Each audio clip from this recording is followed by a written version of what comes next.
Hello, OAS family. It is time for another book review, and today we are going to be reviewing a book by Johnson Su-sing Chow.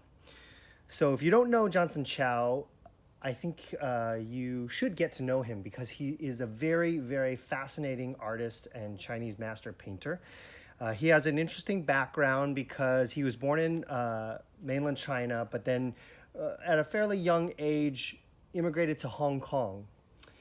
And so he's got a background, and his age is of such that he actually trained in China at a formidable age, but then left to go to Hong Kong, and then eventually made his way out to the West, and I think eventually settled in Canada.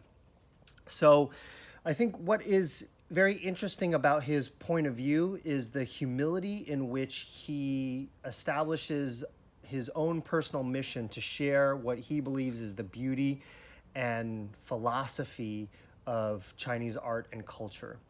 And so we're going to sort of highlight those sections of the book, but this is an artist that has a heart for sharing the essence of Chinese painting and culture with his students. And I think that is reflective in this book and his materials in general. So let's just dive right in.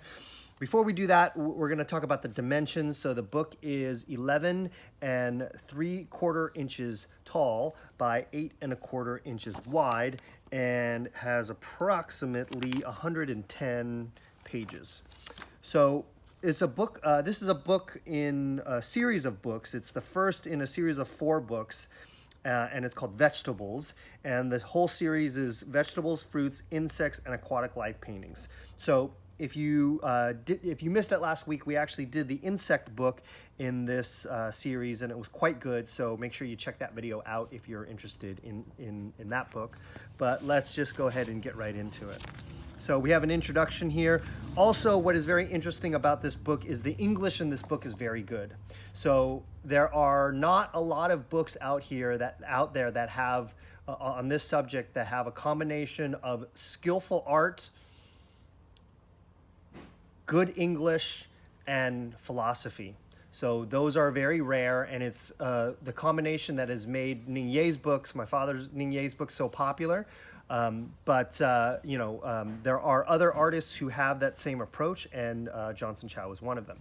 So we're going to get in here. There's a foreword that sort of describes a little bit about his background and history and his point of view, and then a brief introduction on the series, and then we get into the table of contents and an overview on the subject as a whole and the significance of vegetables in the history and culture of China.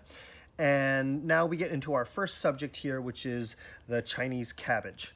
So another thing that's very interesting is a lot of these vegetables that are featured are Asian vegetables, and they're starting to become more popular and more mainstream as Asian food makes its way into sort of mainstream Western culture. A lot of these things are sort of new, exotic things that people have tried and are more familiar with and are learning to cook with. So that's also an exciting aspect.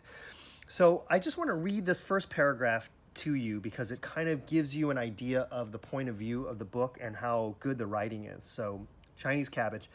Diligence and frugality are virtues. People who lead a simple life would be able to think with a clear mind.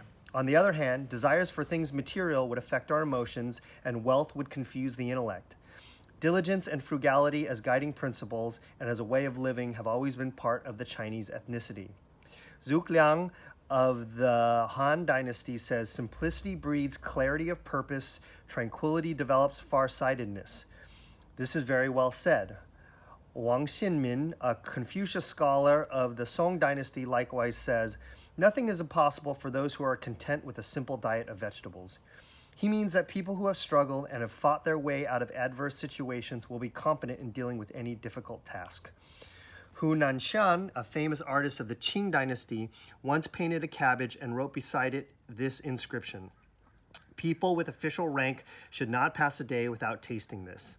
The scholar's integrity and love for honest and simple living is well expressed here. Artists often like to use vegetables in their paintings. Aside from the aesthetic aspect, they also wish to convey in the painting the implicit values of honesty and simplicity. So, really cool paragraph, gives you an idea, and he does write this for each one of the subjects. So that is part of the wealth of this book, and I just wanted to feature it. So here we have this really lovely painting of this Chinese cabbage. And then the white cabbage here. And then the smaller green cabbage. So a lot of us know this vegetable as bok choy. Okay, that's a Cantonese name, but that is, I think, the most popular name that people know this by. So this is spinach, and this is a Chinese spinach. So if you can look at the blades of this, this is not like your typical small-leafed Western spinach. It's got this sort of spade-like leaf, and you can find it at Asian grocery stores. And it is quite tasty. It has a more fibrous texture than Western spinach. So that is the spinach. And here are the elements of the spinach sort of broken down and shown separately. Now we get into sort of spinach 2, other sort of compositions. And I like these paintings because they're compositionally quite simple, which makes them unintimidating, but they're also very elegant, and the level of the artwork is quite high. Pepper. So, of course, there are many provinces in China where spicy food is a big deal. A lot of the areas like Hunan and Sichuan are known for spicier foods. So here, showing off a little pepper. And these are so simple, but like so much capturing the feeling of these more narrow Asian peppers. Right, so here's bell pepper and chili pepper and yellow pepper. Different sort of pepper elements. Mushrooms.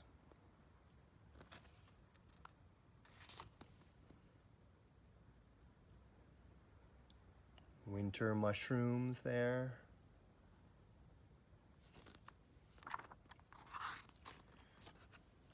And then straw mushrooms and white mushrooms. There's so many different kinds of mushrooms.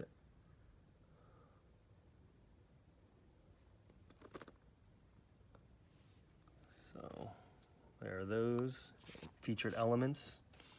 Eggplants, once again,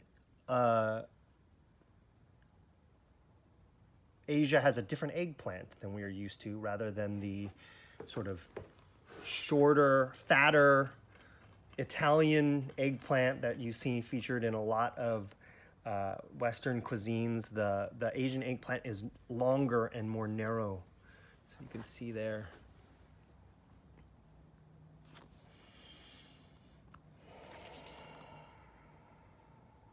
In this elemental breakdown, you can see just a few strokes that are used to render that, but so elegant, simple, and skillful. And the short eggplant, smaller variety. It's really nice if you haven't been to a nicer market, or I like to go to farmers markets, and you can see a lot of these there. Spring onion or garlic.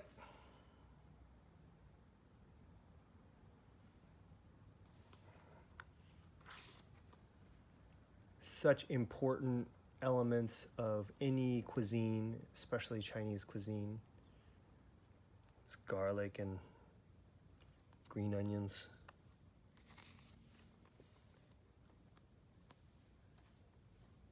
So there's that painting. Here's garlic, elements of it shown separately here.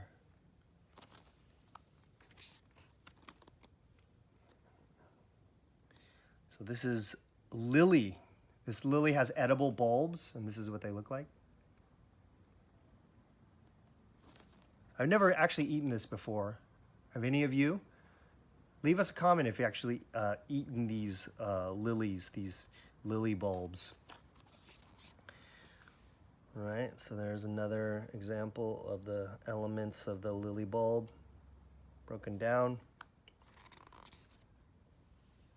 And then here is with its leaves and flower. And again, an elements breakdown. So this is Chinese water chestnut and taro.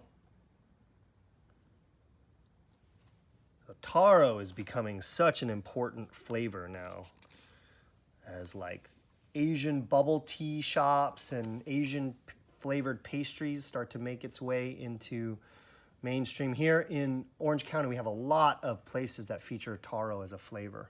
It's like a purple, sort of earthy yam sweet. So there's arrowhead taro.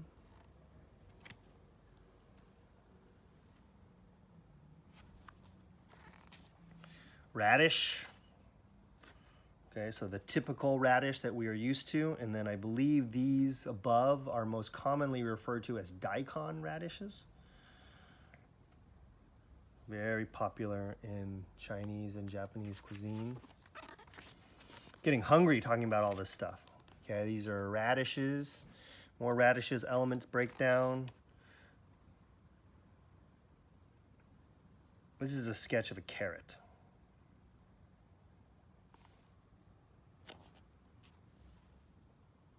Element breakdown for the carrots. The carrots have those distinctive sort of leafy green, that kind of like feathery, wispy tops. Bamboo shoots. These are actually delicious.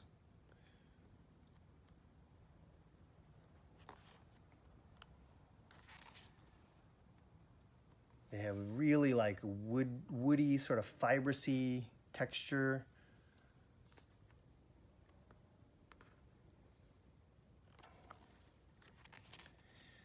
This winter bamboo shoot painting, elements breakdown. Sunflower. It's very iconic subject matter. Elements breakdown there. This is the sunflower head in isolation. Very important part because that's where you get the seeds. So you can see that shown along with the seeds. And the elements breakdown there. Rice, of course, so important. Such an essential part of most Asian cuisine. So it's cool to see it.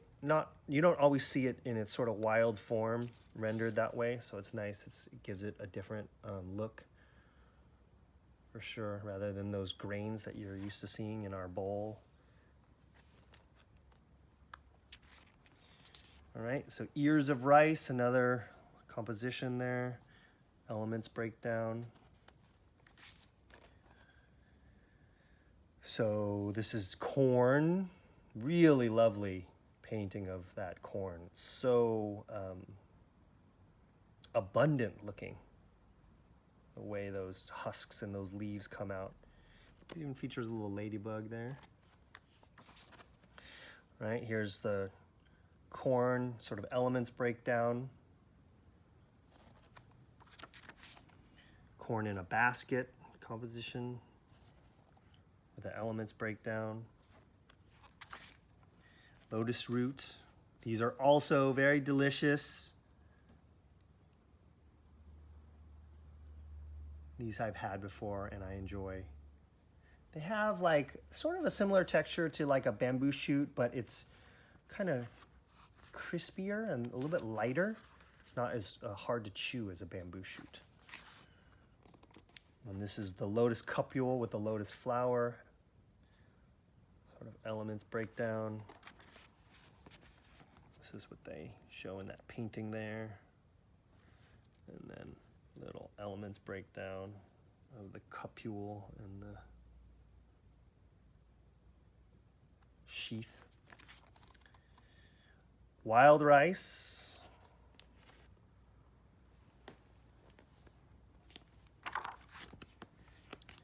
This is a wild rice shoot with its outer shell here.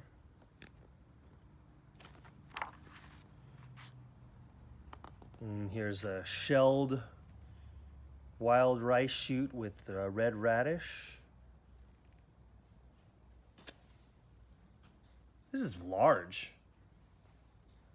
I actually don't know what this is. I've never eaten it before or bought it at a market, so if you guys have, make sure to let us know in the comments what it's like.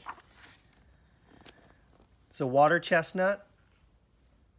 Water chestnuts are like super an iconic part of like Asian street food experience. You can go kind of in the winter, and that smell that you get when you're walking around like a Asian market that has street food vendors, and people are like serving this wild chestnuts. They're delicious. So this is like what they look like before they're sort of dried and ready to eat, like the flowers. And then this is what it's like when it's sort of older and getting dried out and getting prepared to serve. The elements break down. So that was it.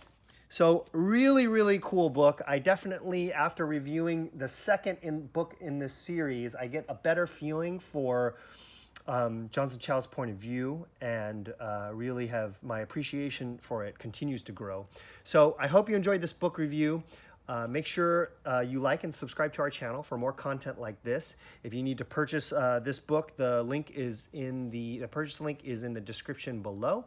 And make sure to have a wonderful weekend and happy painting.